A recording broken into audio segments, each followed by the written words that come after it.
You know, when we all started this series, we all were very aware that something very bad was going to happen to our characters, because the way the theme of the series is, to just the little background details and stuff, it was obvious that something very sinister, something very dark was going to happen in Made in Abyss.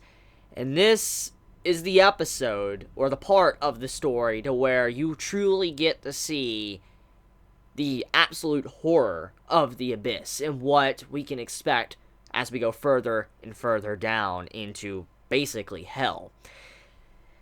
The episode starts off very stereotypical for Made in Abyss. It starts off with them just, descending, traveling and all that, and seeing the world building to, just a pool of giants and stuff. It's typical Made in Abyss stuff right at the beginning, and I love that type of stuff. As I've said many times, even when I was anime only, I love world building, and I love these little details that are thrown in here and there where I can just appreciate the environment of the series. And an adventure series needs to have something like this to keep us, entertained and fascinated by what is going to happen next. So I love these few details we get constantly throughout Made in Abyss, but this episode took a very dramatic turn.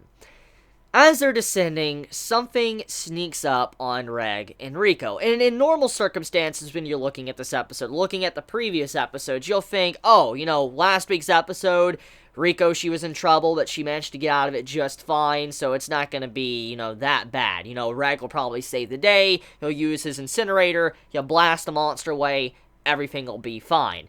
But that did not happen, which probably left many absolutely stunned / shocked while watching this episode. And even though I just recently read the manga, just seeing this in anime form, it was so gut-wrenching. Like, I couldn't believe what I witnessed in anime form, and I'm just gonna say right now, I just want to instantly say this. This scene in the anime, there was barely any censorship at all in this episode. Like, there was some slight censorship, but overall, it was basically everything from the manga. And so, if you think about the manga, and then now seeing this is better than the manga, because it adds sound effects to voices, to music, to the tone with the atmosphere and the, environment and all that. Just everything. And so, this scene, like I said, better than the manga. So, when I was watching this, I was just absolutely horrified. I'm like, oh my god, this is just fucked. It is like on a whole new level of fucked. Like, everything we have seen so far from Made in Abyss, this was fucked.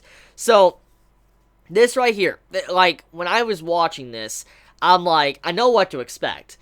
But then when you see how Rico gets stabbed, and you see how just the spike is through her hand and all that, you're like, oh my god, she just got poisoned. How the fuck are they going to save her?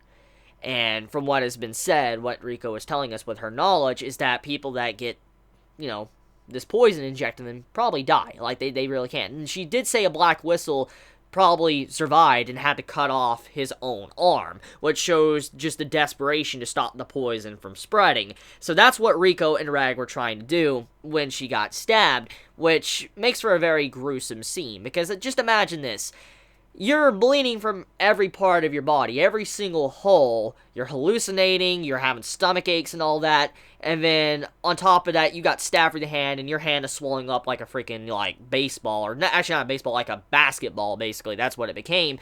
If your hand is swelling up that massive, you're seeing hallucinations, you're bleeding and all that, you're going to be like, what the hell's going on? You're going to be in so much pain, you're probably going to pass out, which technically did happen. She kind of passed out. She even, in a way, died in this episode, because she stopped breathing, which is just like, oh my god, like, just the intensity of this layer of the Abyss is insane. I can't even imagine, none of us can imagine how insane the 5th layer is going to be, or even then the 6th layer, and further on. You just cannot imagine, if we're already seeing stuff like this on the 4th layer, it's like this gruesome, this bad, with just one encounter that went completely south. Imagine what's going to happen in the 5th or 6th layer. You make one mistake, wrap it up, you're done. You just get out of here, you're dead, and you return to the Abyss.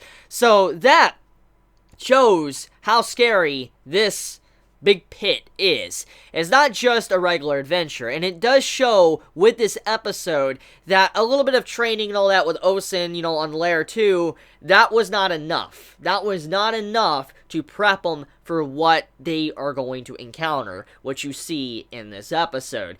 Now, Osen did say that there's many creatures of the Abyss that are way more cunning than she is. They're smarter, and they have this intuition where they know what to do, and we clearly see that with this creature, how it knows what, Reg was trying to do. When Reg was going to go over to grab the weapon, the big pickaxe, it knocked it away. It also was circling around Reg and Rico when she was stabbed, just waiting for the prey to get weakened. And I mean, that makes complete sense when you think about it. In, nature, predators, when they know that they've struck at, their prey, and they poisoned it, they'll just sit there and wait until, the prey weakens down, can't fight back, and then it'll go in and devour it. And that's what was going on. When you saw that creature just going completely around in a circle around Reg and Rico, it's just waiting. It's waiting for it to weaken, then it's gonna strike, and then there you go. And so the only way for Reg and Rico to get out of there was to go straight up. And yes, that hurt, Rico quite a bit because, bleeding from every pore, but still, regardless, she needed that to happen for her to even survive, because the big problem right there was that the creature was going to devour her. I mean, she would have probably died by the creature before she even died by the poison because of what it was doing. So, regardless of that being said, though, it shows how dangerous the Abyss is. This episode clearly indicates that there's much more to the Abyss and so much more threat than we probably even realized. So let's talk about the scene that everybody is going to be talking about, which is the arm scene. The breaking of the arm, to the chopping off the arm, to just the bleeding and all of that. This episode was very dark and very different in tone compared to the previous episodes, and this is what I have been waiting for, and what many have been waiting for to see. And it was a great episode, a very solid episode, just because of how the camera work was done, to the character voice acting. Just everything about this episode was spot on, and it was very, very loyal to the manga. The scene where you saw the vision fading and all that for, Rico, when she was seeing things, hallucinating and all that, or when Reg, how he was just thinking, he's closing his eyes and stuff, the way the camera was done, the art and animation, it really added so much immersion to this scene. And when he heard how he was painting, and he was just breathing real heavy, he's like, oh my god, what can I do, or I need to do this, he's trying to calm himself down, and you see how he was having to slowly break her arm. You hear just the snapping sound of her bone, and then when he takes the knife and he's trying to prep up the courage to do this, you actually hear the sawing noise of as he's cutting into, Rico's arm. It's just absolutely disgusting and just creepy, but at the same time, though, it adds so much more layers to the scene, because you're like, oh my god, if you have to go this far for something like this, just, like I said, imagine deeper down in the Abyss, because there's going to be threats down there as you go further and further down. That's going to be way, way above what we're currently seeing here.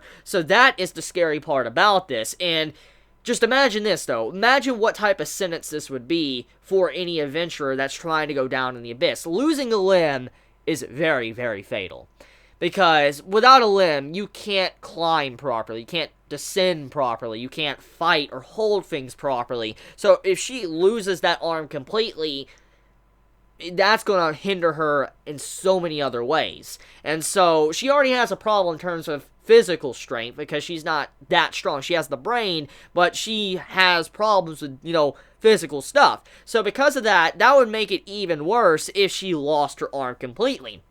Reg would have to work extra hard to be able to protect her. So that would make it even worse on them if she would have had her arm completely cut off. But it was very nasty, but thankfully this character that's been getting hyped up for a long time in the ending song finally appeared in this episode, Nanachi. Now, Nanachi's design overall, I want to talk about the design. The design, you can see clearly she's a bunny. Looks exactly like a bunny. And very cute design. Just overall, very, very cute design. And the outfit as well that she had on her when she actually came up to Reg and Rico in this episode. The outfit design is really unique. You can clearly see that she's experienced, and she has been, actually doing this stuff for a while. Especially when you see her house, and you see all the different stuff, like adventurer stuff and all that from the whistles. She even had black whistles on her wall. So it shows that she has been around for a little bit, and she has been doing this for a while, so she is very experienced, and clearly she has a lot of knowledge as well, to be able to get rid of the poison, because you see how she's like, you know what, I can probably help out Riko and all that, bring her to my house, and it'll be completely fine. And so Riko's going over there, and basically Nanachi is going to be helping out. So this character definitely knows a lot, and is a very good asset to Riko and Reg right now in their journey. Now, here's the big thing that we gotta look at, the little details that were pointed out thanks to Nanachi. She said that the arm of Riko's would never be the same. She did state that, like, even if the poison is removed and all that, and her arm is kind of fixed up, it will never be the same, which makes a lot of sense. I mean, her arm was snapped, so you just gotta think about the bone in general, the bone growing back and all that, and they're not, like, at a modern-day hospital, so that's gonna probably affect her for a very long period of time, just the bone being snapped in general, to probably the sawing of the arm, as well as, you know, the arm is being cut by, you know, Reg, so just, there's gonna be a lot of problems with her arm. And but let's not even get into the fact of, like, you know, bleeding from all of her different holes in her body, to also just having it to where her arm is affected by poison, so we don't even know what this poison did to her, you know, hand and arm. We don't know if it has some form of, like, toxin in it that just deteriorates your tissue or something, so you have no idea, like, the after effects of what this could cause, and that is why, you know, Nanachi was like, yeah, you know, her arm won't probably ever be the same. So I do like how there is some permanent wounds happening in this series, and once again, it raises the threat level of Made in Abyss. So overall, I would say that this is a solid episode of the series. Probably by far one of the best that showcases what we really can expect from this point onward from the series. Now, besides that, I just want to give props to the voice actors of this episode. They did a fantastic job when it came to just these characters, you know, gasping for air. I mean, when you heard all of these, like, little gasping noises, like, you know, Riko, she was breathing heavy, or, you know, Reg was breathing heavy, or when she was screaming and all that, just all these little things throughout the episode, it added so much to it, and like I said, just a fantastic episode. And so, I'm pleased. I'm very happy that the studio working on this clearly cares about the main source. They're adapting it properly, and for them to do this, it does prove that they might be hoping for a potential Season 2, which I am very happy and pleased with. I would love to have a Season 2 for this, but still, for now, thinking just about this episode, good stuff. If you haven't watched it, which you shouldn't be watching this video if you haven't watched it, because I just spoiled the fuck out of you, go watch it if you haven't, but great episode. So, tell me your thoughts. How do you feel about Nanachi? How do you feel about the arm cutting scene? How do you feel about the voice acting, to the art and animation, the music, the camera work, just everything?